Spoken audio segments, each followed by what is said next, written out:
I am a 107-year-old and have never been seen justice. I pray that one day I will. No one cared about us for almost 100 years. We and our history have been forgotten, washed away. This Congress must recognize us.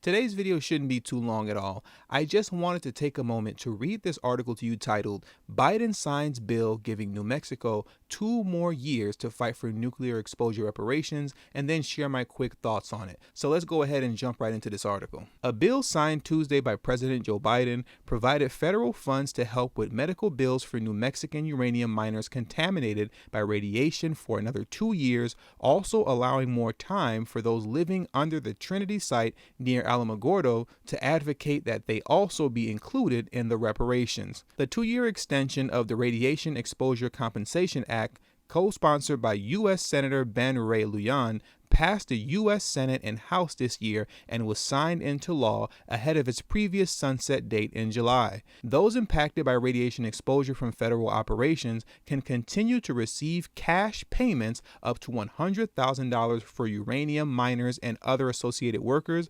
$75,000 to workers on site during nuclear weapons testing, and $50,000 to those living in communities downwind of the Nevada test site. The downwinders presently included in the funding were in Utah, Nevada, and Arizona, impacted by weapons testing in 1951. In 1945, the first nuclear weapons in the U.S., part of the Manhattan Project, were tested at the Trinity site in south central New Mexico, but no New Mexicans living downwind of the site were included in the RECA payments. Advocates from the state and those living in nearby rural communities like Carrizozo long argued they should be eligible for reparations, as many said their families suffered from myriad cancers and other health problems associated with the Trinity sites. Lujan said upon signing the extension that it would provide more time to right what he called an injustice against his constituents. Since being sworn in as senator, it has been a top priority to ensure this critical program does not expire. With the president's signature, we avoided that injustice, he said,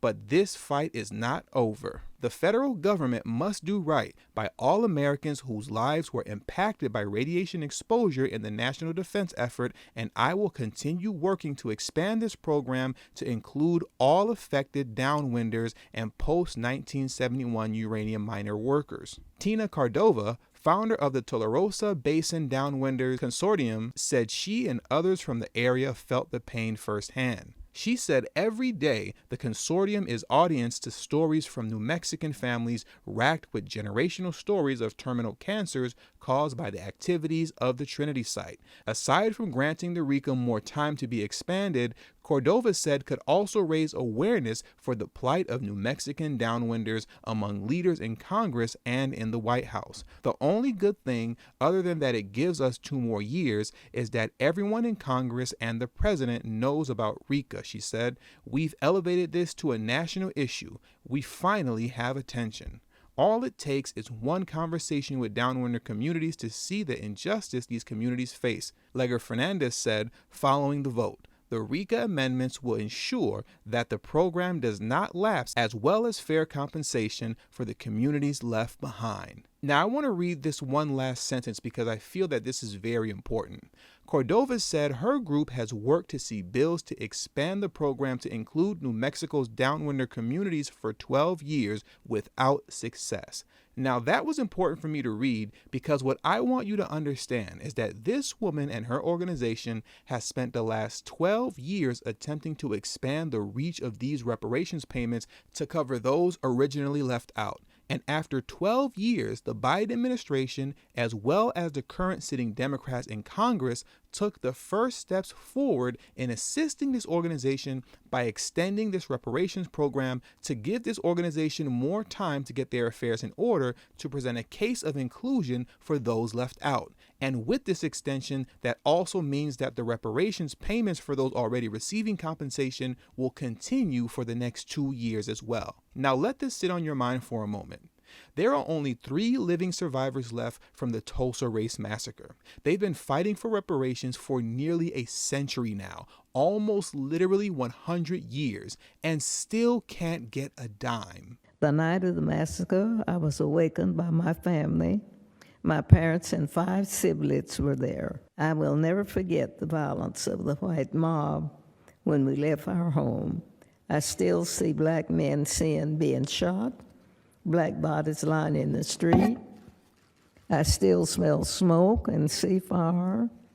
I still see black businesses being burned. I still hear airplanes flying overhead. I hear the screams. I have lived through the massacre every day.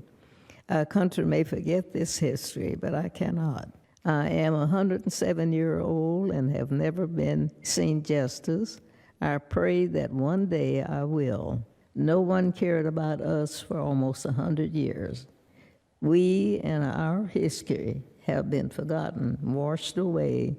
This Congress must recognize us. It is shameful that a 107-year-old woman still has to testify, pleading and begging Congress to do the right thing and pay her and the other 2 living survivors, all in their hundreds, reparations. Yet when it comes to other groups of people, the Biden administration and the Democrats at large all of a sudden have a heavy heart to at least make an attempt to do the right thing. Understand, because I don't want to misrepresent the bill that was signed by Biden. This bill did not include those who were left out of the original New Mexico reparations, but it does give those who were left out more time to make their case. But with that said, when it comes to the Tulsa survivors, don't you think 100 years is long enough to wait? Don't you think 100 years has been long enough to plead your case? You see, the reality is that they're just waiting for the remaining 3 survivors of the Tulsa Race Massacre to die so that they can turn around and tell you, hey, nobody from back then is alive anymore. My goodness, that was so long ago. Get over it already. Move on. And that's literally what they've been doing since in between 1865 and now. They stall, they stall, they stall, and they stall some more while everybody dies out. And then they turn around and tell you, well, get over it already. Everybody's dead now. You just need to move on and stop talking about this stuff. And I know some people will say, oh, well, this didn't pass just because of the Democrats. The Republicans had to vote on this as well. But I'm not interested in hearing those kind of excuses, because when it comes to Republicans, I expect them to be against Black America. And they're very open about that. But when it comes to Democrats, they're the ones who pretend to be your friend. Joe Biden is the man who promised Black Americans that he would have their back after winning the election. And the Democrats are the party who consistently posture itself as being on Black America's side. Yet for some reason, when it comes to Black Americans, nothing of substance ever gets done. And now you're expected to reward them this November in the midterms. And you know what? I say, give them the reward that they deserve, if you catch my drift. And with all that being said, that does it for today's video. So please make sure you hit the subscribe button as well as the bell notification next to the subscribe button to give you notified whenever I release a new video. All social media links will be pinned in the comment section below. Please make sure you text tdhiphop to number 33222. That's tdhiphop to number 33222. That way you'll get a direct text notification whenever I release a new video, but it also serves as a protection plan for myself in case YouTube ever gives this channel the axe. I'll be able to send you a direct link to where you can find me next. And last but not least, for those of you who have a love and appreciation for the work that I put in on this channel, the number one way you can show your support is through Patreon. For only $3 a month, that will help put me in position to take TD Hip Hop Media off of YouTube. Remember, the goal is not to grow big on YouTube, but to grow independent of YouTube. And for those who have issues with joining Patreon, you could also hit the join button that's next to the subscribe button, and that way you can become an official channel member for as little as $3 a month as well. And lastly, if you have not already, please make sure you join the emailing list. There is no way that I can go independent of YouTube if I cannot take the audience with me. And the link to that will be pinned in the comment section as well. Thank you for your time, and until the next video, peace.